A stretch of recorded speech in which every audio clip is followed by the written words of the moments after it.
Hi everyone, my name is Ben Kane.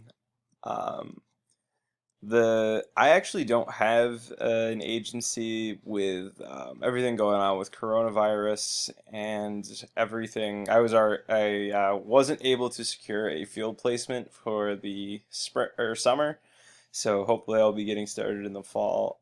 I was looking at a pretty wide variety of places. My top choice was a like large mental health agency.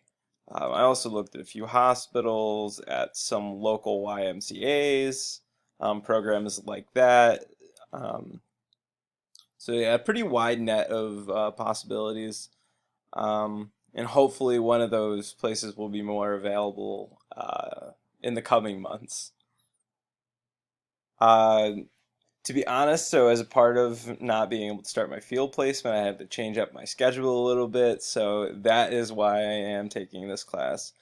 But I am also very excited to be in this class because as far as like the medical field and medical social work, I really don't know much of anything about it.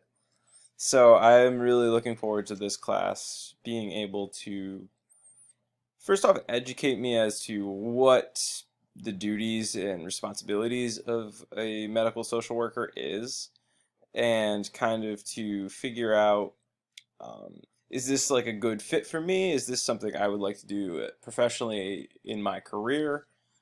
So I'm hoping to kind of learn all of that stuff over the next couple weeks.